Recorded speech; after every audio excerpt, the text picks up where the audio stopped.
Assalamualaikum warahmatullahi wabarakatuh. Selamat datang di mata kuliah terapi gen.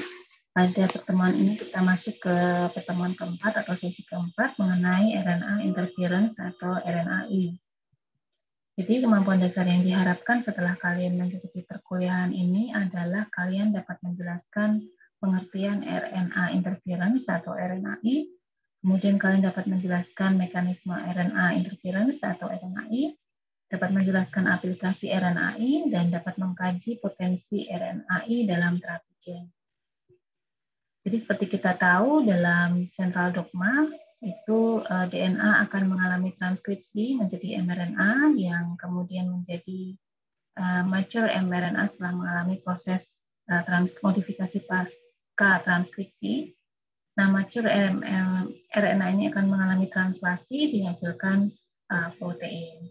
Tetapi apakah proses sintesis protein selalu berjalan sempurna? Artinya bahwa setiap gen yang ditranskripsi selalu ditranslasi menjadi protein. Apakah kalian ingat mengenai genetic switches yang pernah kita bahas pertemuan kemarin mengenai epigenom?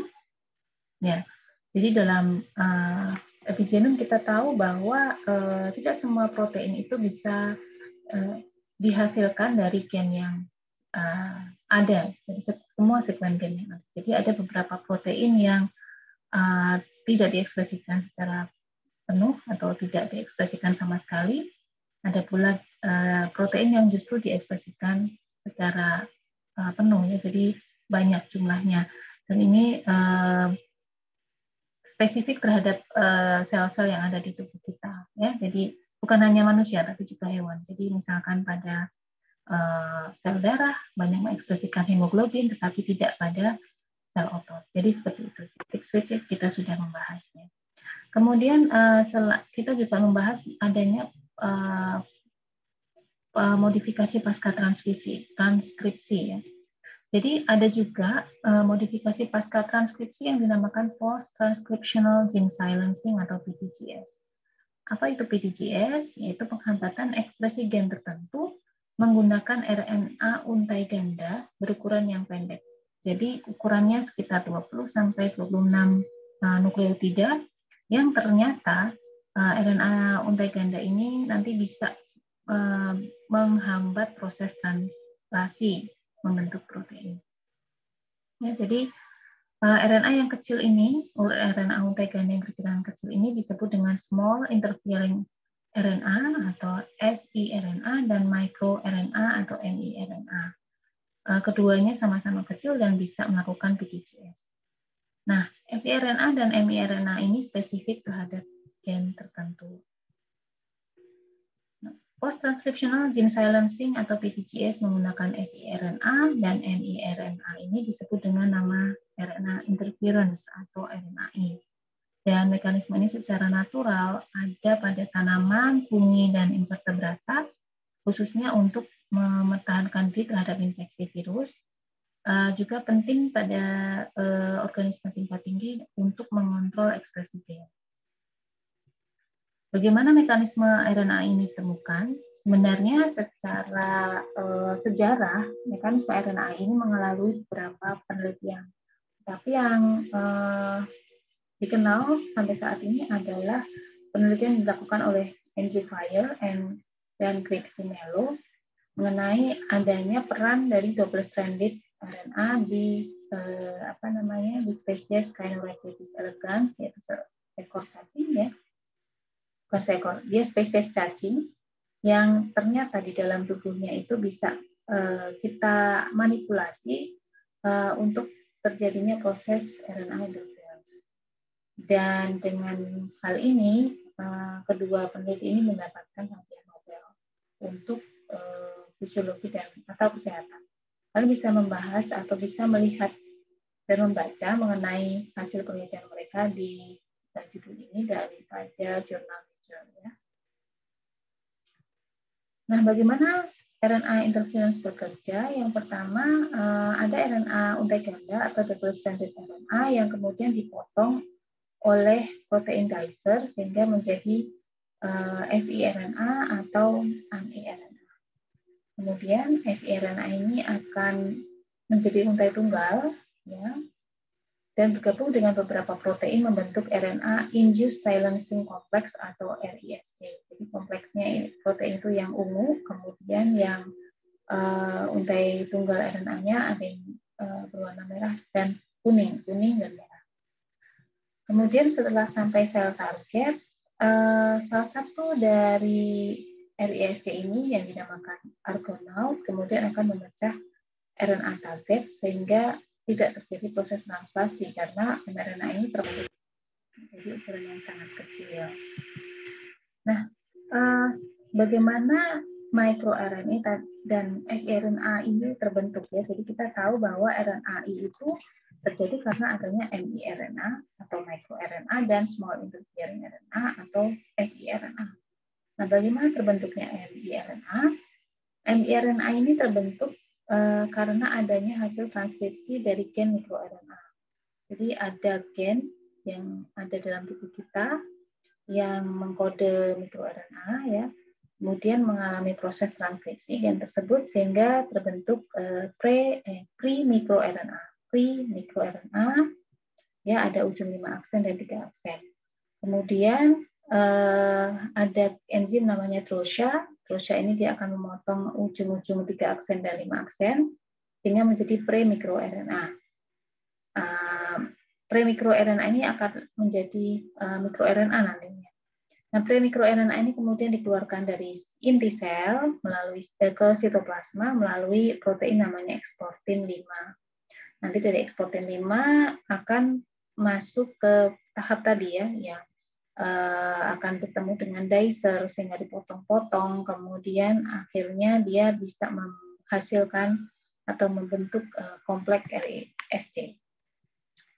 Nah, kalau siRNA berbeda dengan miRNA yang terjadi secara alami, kalau siRNA bisa berasal dari virus ya, virus double-stranded RNA ya, atau dari double-stranded RNA yang sengaja dimasukkan ke dalam sel karena proses penelitian ya.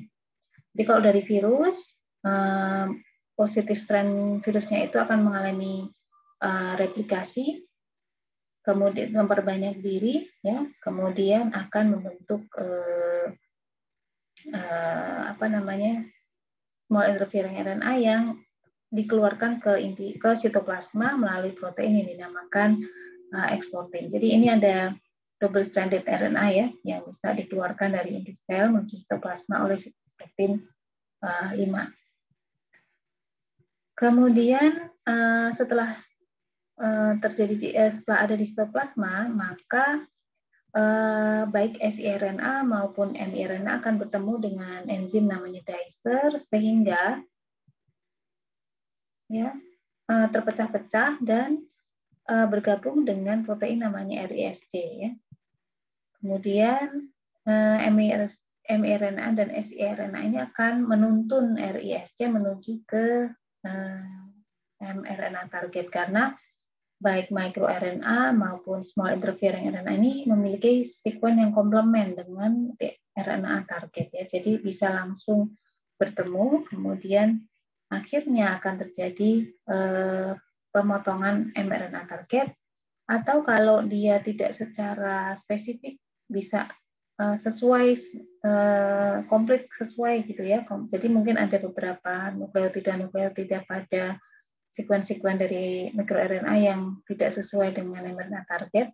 Mungkin ada 2 atau 3 nukleotida yang tidak sesuai ya. Maka kompleks RISC ini tidak memotong, tetapi dia akan menghambat proses translasi. Jadi dia akan tetap berada di genom atau di mRNA target ini, kemudian proses translasi tidak terjadi. Ya, jadi bisa terjadi pemecahan mRNA atau pemotongan dan juga penghambatan translasi mRNA. Apa perbedaan mikroRNA dan small interfering RNA? Yang pertama adalah asalnya. Kalau miRNA ini berasal dari gen, sedangkan small interfering RNA ini bisa berasal dari virus atau double-stranded RNA yang sengaja dimasukkan ke dalam sel. Kalau microRNA dia bisa mengetahui beberapa target sel yang ada di dalam gen, beberapa target yang sekuen target yang bisa berada di beberapa tempat. Maksudnya tidak hanya satu tempat. Jadi kalau ada beberapa basa yang komplement, dia bisa menempel. Tapi kalau small interfering RNA, dia spesifik. Jadi semuanya harus komplement dengan siRNA-nya ini. Jadi dia tidak bisa di semua tempat, hanya tempat tertentu saja. Jadi seperti ini ya penempelannya. Kalau siRNA itu dia fully complementary, jadi full semuanya akan menempel. Tapi kalau pada miRNA bisa terjadi ada beberapa sekuen miRNA yang tidak berkomplement dengan mRNA target, sehingga dia hanya menempel di beberapa bagian. Tapi ini pun sudah cukup untuk menstimulasi protein-protein RISC untuk memotong mRNA. Ya, jadi kalau di dalam terapi gen, mekanisme ini bisa digunakan karena berkaitan dengan pengaturan ekspresi gen. Tantangan yang dihadapi adalah adanya mekanisme gene delivery yang sesuai. Maksudnya bagaimana cara double stranded RNA atau miRNA atau siRNA itu bisa masuk ke gen yang sesuai ya. Bagaimana supaya dia tidak didegradasi ketika di luar sel. Atau bagaimana siRNA ini dapat mencapai target yang tepat ya. Jadi tidak pada gen-gen yang lain gitu ya. Kemudian adanya efek samping yang mungkin timbul dari proses terapi dengan RNA ini ya.